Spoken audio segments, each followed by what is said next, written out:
Welcome to your new class of the Organic Contaminant course. And greetings from Italy. My name is Petitta, and I will show you a presentation related to the topic how to build a conceptual model of the contaminated site, taking into account characterization, monitoring and modeling activities. My lecture includes start with a conceptual model definition, what to do and how and why, and after I will show you a characterization process and tools. We're talking about geology, hydrogeology and hydrochemistry. Some additional information coming from the monitoring activities, how to improve it or reformulate your conceptual model. After, I will show you some results from numerical modeling and what to do with these numerical tools.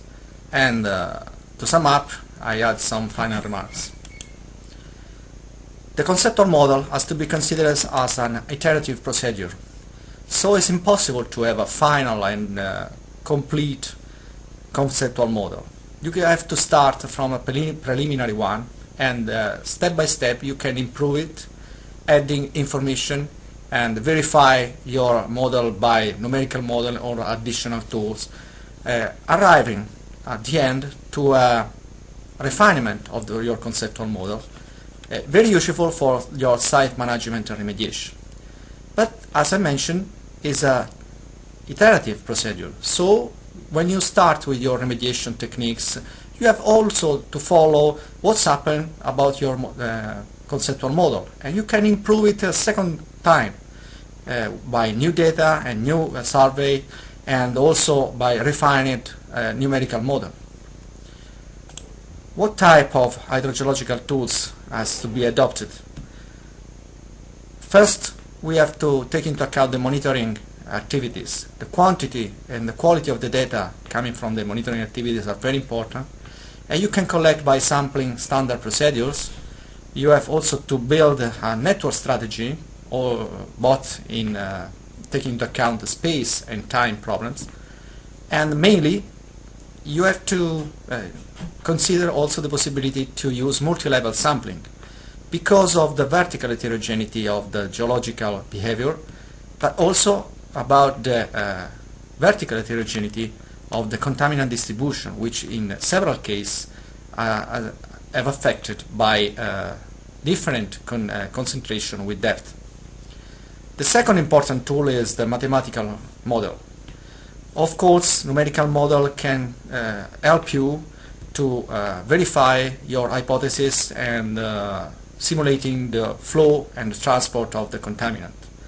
So you can also use as a prevision tool, taking into account what can happen in the future if you include some human activity like pump and treat system or whatever. But we can also consider the numerical model as a management tool. Finally, it's very important that you validate your conceptual model by independent data. Sometimes the numerical model are considered to be a validation of the conceptual model, but it's not really true, only in some cases, because sometimes you can also have some additional clue taking into account independent data, like geochemical, isotopical and geophysical, and I will show you some example about it. Finally, remember to consider also the uncertainty of your data and the confidence of the results you obtain to be evaluated. The case study I will show you is related to the petrochemical plant in Italy, and during the study we follow the same flowchart I show you. Starting from the geological and hydrogeological conceptual model, a preliminary one, we include a groundwater flow modeling based on water table measurement, pumping rate of the wells. After we pass to a density-dependent simulation, using the multi-level sampling, we also was able to build a non-reactive transport modeling of the main classes of contaminants. But another important tool is related to the compound-specific isotope approach. You know all these tools and all these tools by previous lecture in these courses. By the isotope approach, we also considered to realize good transport modeling, taking into account also reactive processes. For example, in some small area with a high detail information, we can also build a solid numerical model on transport related to the contaminants.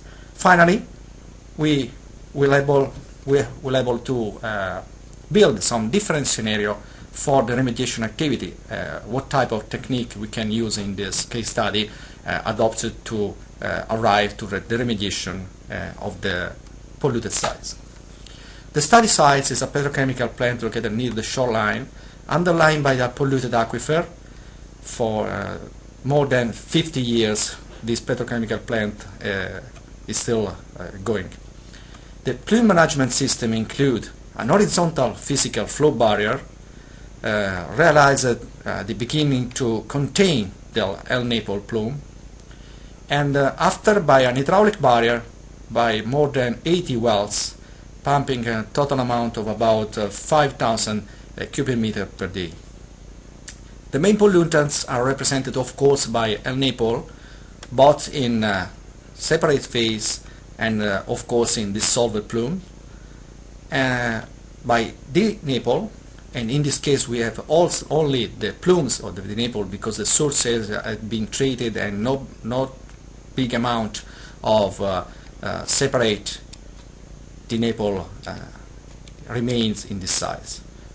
Another classes of contaminants is represented by nitrogen compounds, which are related to a fertilizer plant located into the same petrochemical plant, and by losses of the sewage system. Additional pollutants are represented by metals and mainly by arsenic.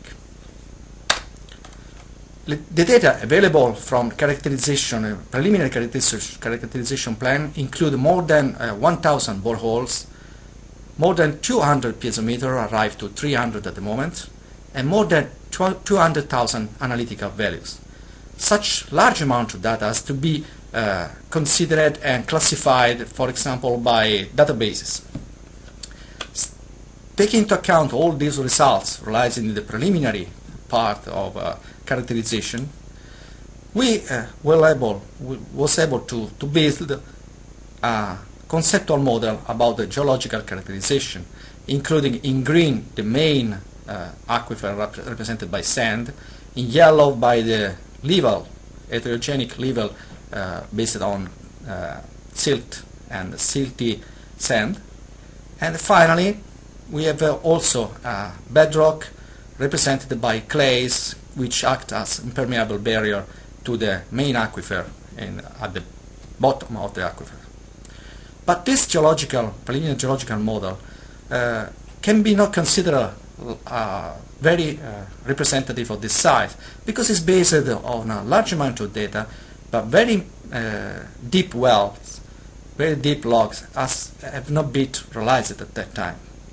The hydrogeological model derived from the geological one show that the groundwater flow cannot be really explained by this synthetic preliminary conceptual model, because of the coexistence of classical flow coming from the up gradient area to the down gradient one, where close to the shoreline the extraction wells and the physical barrier are located.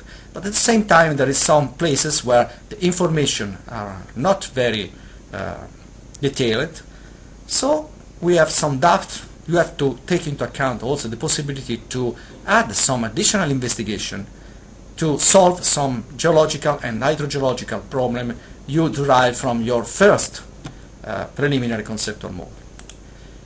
In this situation, taking into account different stratigraphic log, existing stratigraphic log, we realize new wells, new drilling well, for characterize also the major depth. The results allow us to modify this concept of the preliminary conceptual model in a new one where the real bedrock is located deeper than we imagine from the existing logs, and also we classify the existence of another deep aquifer separated by the shallow one by an aquitard and of course with high heterogeneity laterally, including some silt and silty sand, while the main aquifer is represented by sand and gravel in the deeper part. Other changes in our geological model has been realized also taking into account other new deep boreholes. So we modified the situation by additional information. This is can be very useful when you have to consider some very heterogenic aquifer, as in the alluvial area or in the coastal area.